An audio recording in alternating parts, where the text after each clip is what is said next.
Boa tarde, me chamo Marcelo, agradeço o convite de todos e a presença de vocês aqui.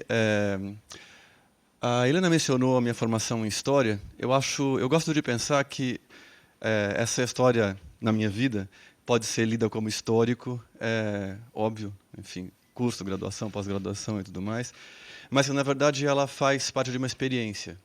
Eu não consigo mais hoje, mesmo não sendo historiador no exercício do meu trabalho, eu não consigo mais ver a minha vida sem pensar em termos do que é ter feito uma formação em História. E eu pensei um pouco nessa fala aqui sobre um espaço específico da nossa experiência em São Paulo, a partir de alguns elementos que me trazem muito a percepção da passagem do tempo, da guarda de memória, da perda de memória e algumas coisas que são muito caras para mim como indivíduo. Acho que pouca gente ouviu essa palavra aqui até hoje, que é a palavra palimpsesto. Enfim, é uma palavra que eu gosto de usar de vez em quando. Ela tem uma configuração sonora interessante, inclusive. Mas palimpsesto, basicamente, é um pergaminho reutilizável. É um tipo de suporte de escrita bastante antigo, já de centenas de anos antes de Cristo, e ela tem uma particularidade. É um material de origem vegetal, bastante espesso e que pode ser raspado. Você pode gravar um texto sobre um pergaminho dessa natureza e depois você pode raspá-lo. Em função da espessura desse material, parte da tinta fica impregnada mesmo quando você retira a camada superficial. Esse aqui é um exemplo bastante famoso, é o palimpsesto de Arquimedes. Esse objeto que está ali representado, ele data do século III a.C. Ele tem cópias de vários textos importantes desse matemático grego. Ele também foi registrado, tem nele registrado ainda alguns discursos políticos da Antiguidade Clássica. No século XII, ele foi raspado pela última vez para receber um texto litúrgico, uma missa, que foi colocado, inclusive, sobre os textos do Arquimedes. Muito recentemente, entre 98 e 2008, esse material foi recuperado, foi tratado por uma série de processos químicos e físicos, para que os textos que vocês estão vendo aqui embaixo, inclusive com alguns desenhos que são os textos do Arquimedes, pudessem ser totalmente recuperados. Eles foram traduzidos e publicados, estão disponíveis, inclusive, em licença Creative Commons na internet. Essa ideia de começar a fala, lembrando essa minha maneira de lidar com a minha formação de historiador e como eu lido isso na minha vida, como, inclusive, gestor da Praça Vitor Tivita, que fica aqui na nossa frente, tem a ver um pouco com a cidade de São Paulo, da maneira como eu a entendo desde a minha formação. A cidade de São Paulo tem um processo de urbanização recente, perto de uma série de outras cidades do planeta, mas bastante intenso. Aquela primeira mancha, a gente não precisa entrar em muitos detalhes aqui, mas aquela primeira mancha é o início da área de urbanização de São Paulo. Aqui a gente tem, no centro, a República, Santa Cecília, a região bem central da cidade, isso entre 1882 e 1914. Aqui nós temos a mesma mancha já expandida por até o ano de 1929. Vocês percebam que tem um crescimento ainda muito controlado nessa região central da cidade nesse momento. Isso se acelera um pouquinho. Entre os anos 30, 40 e nos anos 50 em diante, a gente tem uma explosão de crescimento, de urbanização gigantesca na cidade. Eu não sou geógrafo e não tenho nenhuma especialização para falar especificamente desse tipo de progressão de urbanização. Mas o que me chamou a atenção quando eu pensei nessas imagens foi na rapidez disso, na velocidade com que isso aconteceu e na quantidade de coisas que foram provavelmente sendo sobrepostas nesse processo. Quer dizer, essas extensões muito rápidas do mapa de São Paulo, esse crescimento aceleradíssimo da cidade de São Paulo, provavelmente fez com que aquele processo de escrita e sobrescrita e apagamento que eu vinha falando sobre os pergaminhos tenha sido uma tônica muito grande no processo da memória da cidade.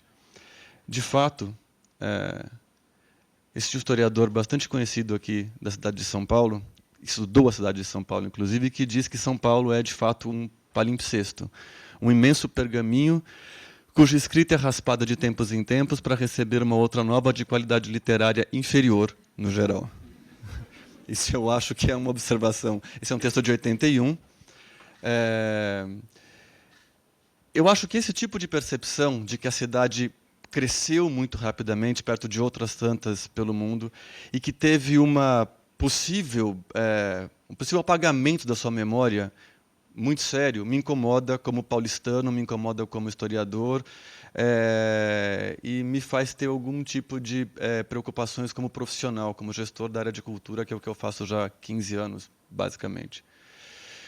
Pinheiros, que é o lugar onde hoje eu atuo profissionalmente, onde hoje nós estamos aqui conversando sobre a cidade, está razoavelmente perto, né, que a gente tem a região central e aqui a região de Pinheiros, dessa primeira mancha de urbanização da cidade. Ou seja, Pinheiros tem um processo de formação como bairro bastante antigo e provavelmente, eu não estou falando nenhuma novidade para quem convive por aqui, foi uma das áreas que passou por uma série de raspagens já, inclusive algumas em processo atualmente. Essa decapagem da cidade a gente pode observar em alguns marcos importantes da história do bairro. Pinheiros é um dos primeiros bairros da cidade, de fato. Os primeiros registros estão datados de 1560. Um dos pontos fortes na história de Pinheiros é que Pinheiros foi um ponto de aldeamento indígena, foi uma área de reunião indígena, inclusive sob o controle religioso. O caminho de Pinheiros, o caminho dos Pinheiros, que é um trajeto que passa da atual Consolação até aqui a região onde nós estamos, né, as pontes mais próximas aqui, foi um dos mais importantes caminhos de saída da cidade de São Paulo, que ligava a cidade de São Paulo com Itu, com Sorocaba, com outras áreas importantes no século XVII ou no século XVIII. Foi até o século XVIII uma área enfim, como chama? Esconderijo mesmo de fugitivos e de quilombolas, escapando da justiça ou dos seus antigos proprietários, enfim.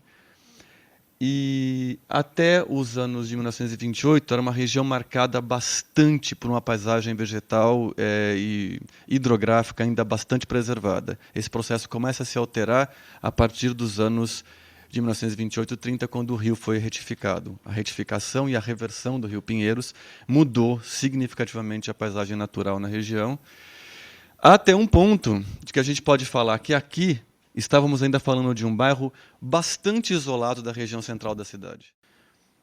Esta região onde nós estamos aqui, nos anos 30, ainda estava muito longe da região de fato urbanizada na cidade de São Paulo.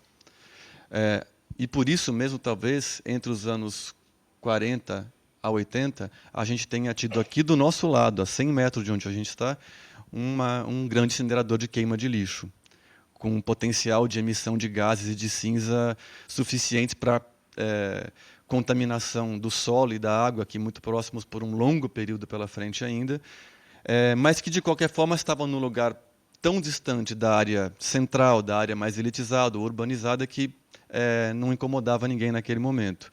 Foi desativado por volta dos anos 80, e talvez porque, justamente no final dos 60, 70, a cidade cresceu muito rapidamente, explodiu muito mais rapidamente do que vinha acontecendo antes, e isso invadiu toda essa região que a gente já tinha aqui, com o rio retificado e tudo mais. Hoje a gente sabe muito bem que Pinheiros é uma área bastante elitizada da cidade de São Paulo, muito importante comercialmente, politicamente, inclusive, também.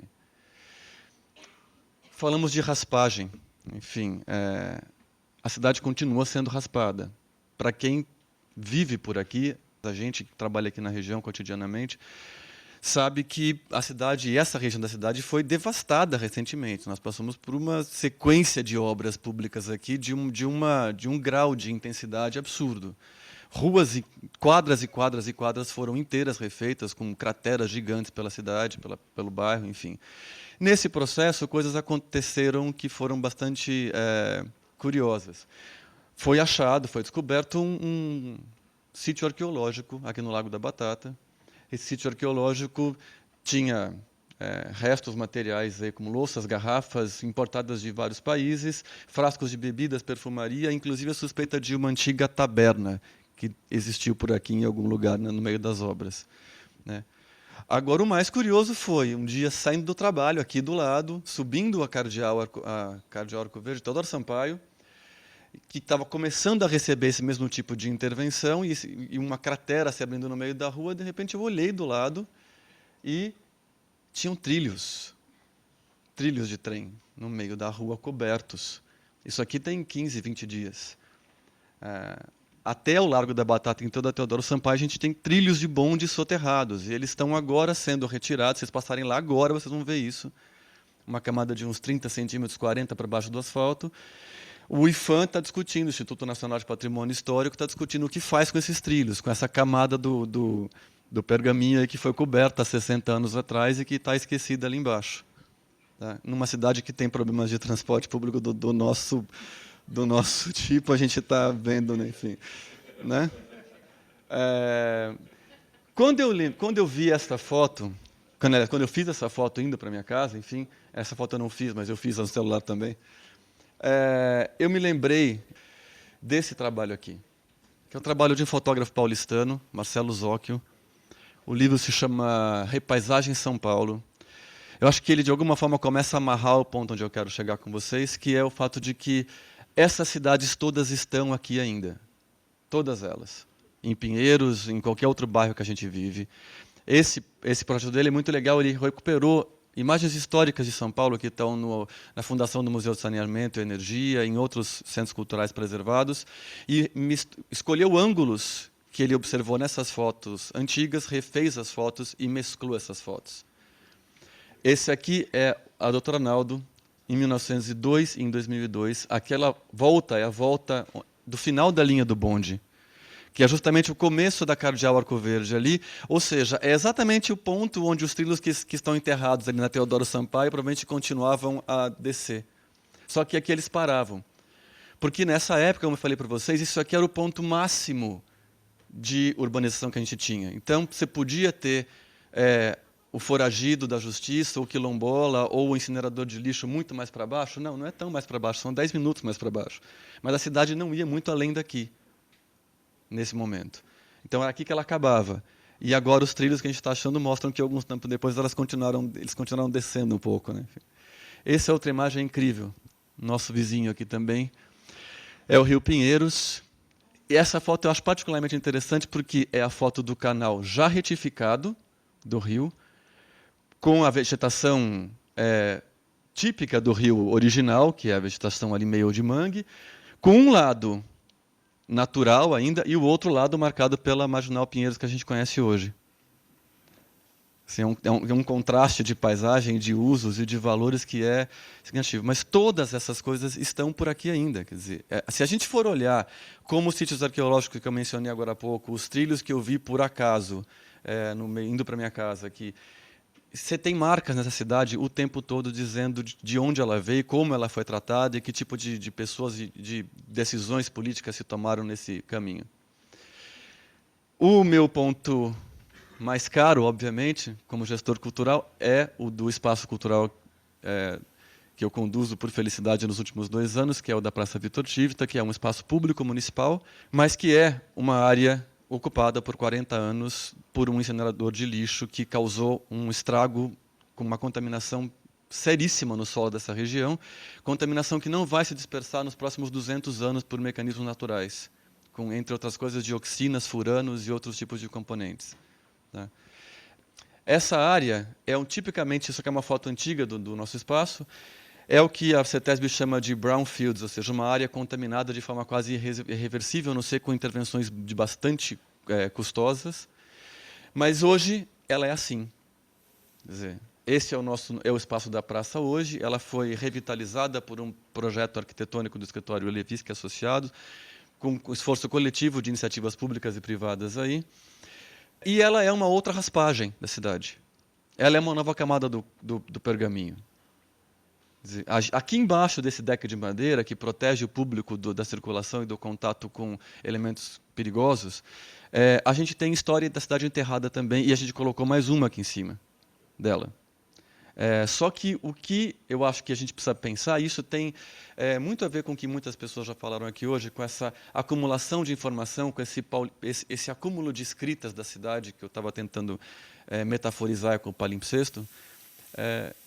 Não basta parar por aqui. Isso daqui é fazer a mesma coisa que fizeram com os trilhos da Teodoro Sampaio. Esse projeto de contenção e de proteção de um terreno que foi quase que irremediavelmente destruído é um passo que tem que ser dado e que bom que foi dado. Mas a gente tem que agora trazer as pessoas para cá, e é o que a gente tem feito nos últimos anos, e tem que conversar com elas sobre isso daqui. Quer dizer, a ideia de que os trilhos ficam enterrados debaixo do asfalto, ou que a sujeira, o dano que foi causado aqui, esteja ali contido, ambientalmente contido, e que não haja risco de segurança, ok. Isso é o mínimo que se podia ter feito nesse caso. Mas a praça recebe 120 mil pessoas por ano, graças ao trabalho que a gente tem feito ali, e esses 120 mil pessoas não têm a menor ideia, até pisarem ali, do espaço onde elas estão pisando. E acho que é isso que a gente tem que fazer. A gente tem que pegar, assim, escrever essa nova camada do palimpsesto, aí, do pergaminho, mas tem que ler esse pergaminho todos os dias. Tem que fazer com que eles sejam reconhecidos, com que as diversas camadas desse texto sejam lidas. E não só essa última, que é bonitinha, arquitetonicamente agradável, revitalizada. Enfim, eu acho que falar agora não mais de revitalização, também como de ressignificação desses pergaminhos. Né? Quer dizer, vamos começar a ler esses textos da cidade, vamos começar a entender, para o bem ou para o mal, essas camadas de escrita que a gente tem apagado e que a gente tem reencontrado durante a experiência que a gente tem na cidade. É isso. Obrigado por todos aí.